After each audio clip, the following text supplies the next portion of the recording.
Hello bachcho, let's see this question, and the question says number of moles of MnO4 minus required to oxidize 1 mole of ferrous oxalate completely in acidic medium will be।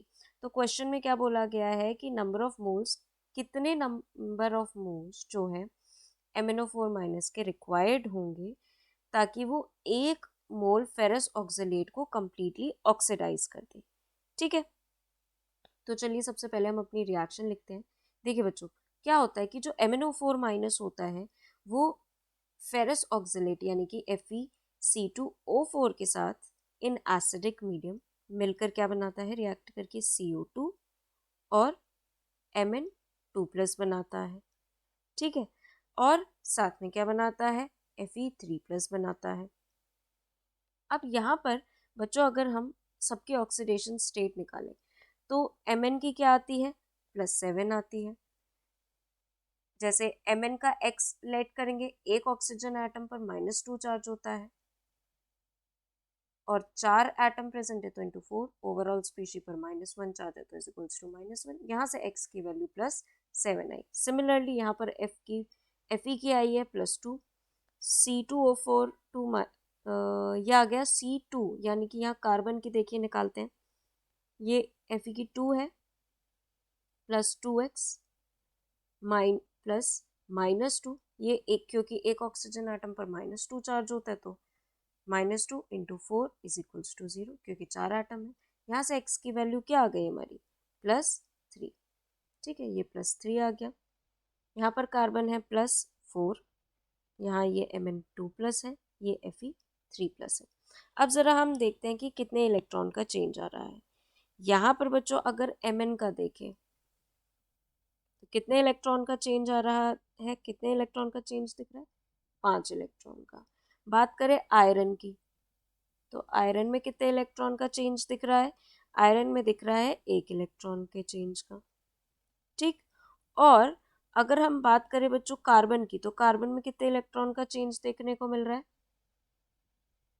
Carbon पर भी 1 electron के change देखने को मिल रहा है। अब सबसे पहले तो बच्चों हमें इसे बैलेंस करना पड़ेगा मोल्स निकालने के लिए।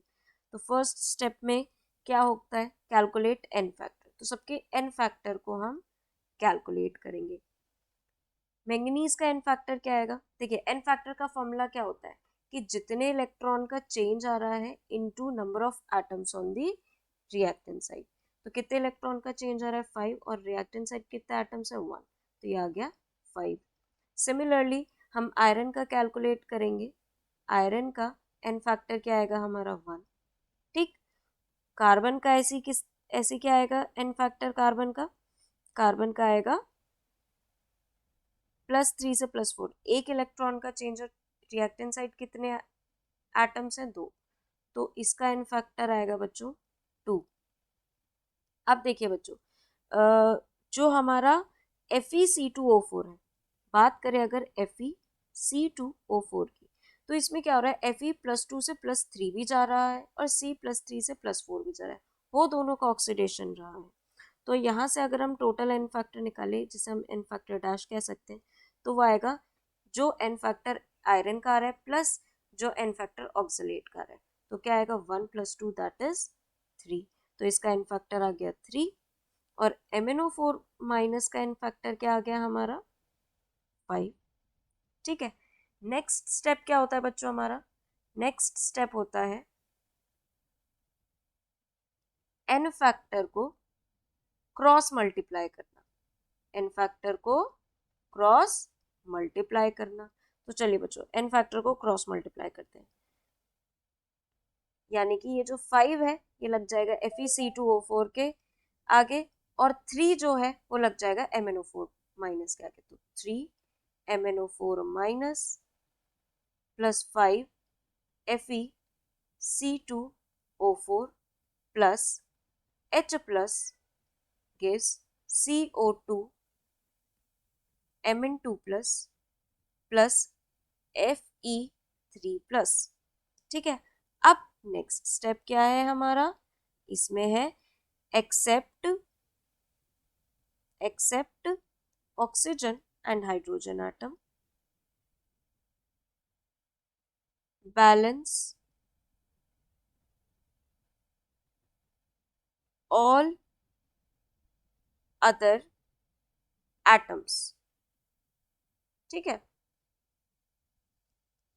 Accept oxygen and hydrogen atom balance all other atom. तो क्या आएगा यहाँ पे?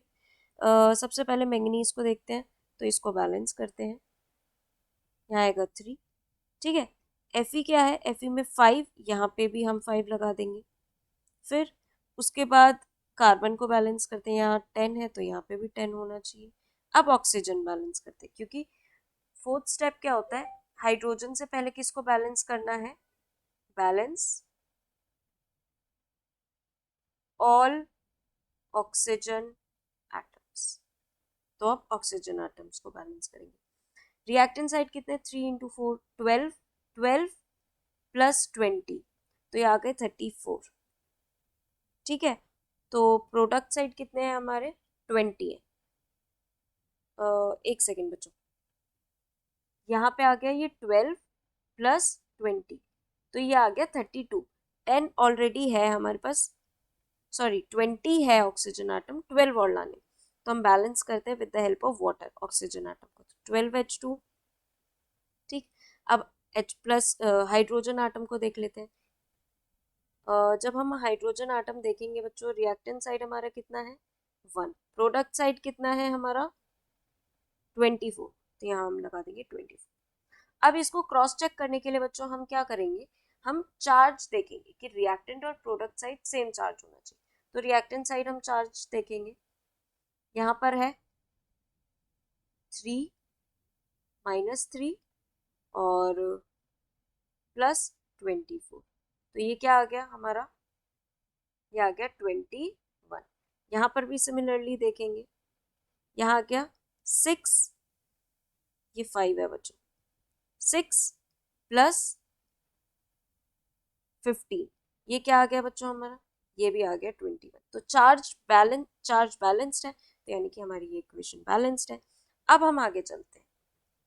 अब हम आगे क्या बोल सकते हैं कि 5 मोल 5 mole of C2O4 FeC2O4 reacts with 3 mole of MnO4 minus। 5 mole FeC2O4 जो रिएक्ट करता है 3 मोल MnO4 माइनस के साथ, यहाँ पे हमें क्लियरली दिख रहा है, ठीक है। तो एक मोल FeC2O4 कितने मोल MnO4 माइनस के साथ रिएक्ट करेगा? 3/5 मोल ऑफ MnO4 माइनस के साथ। अब जरा 3/5 करिए तो ये आएगा 0.6 मोल। तो करेक्ट ऑप्शन क्या निकल के आएगा बच्चों? Option C will be the right answer. I hope all of you understood very well. Thank you and best of luck.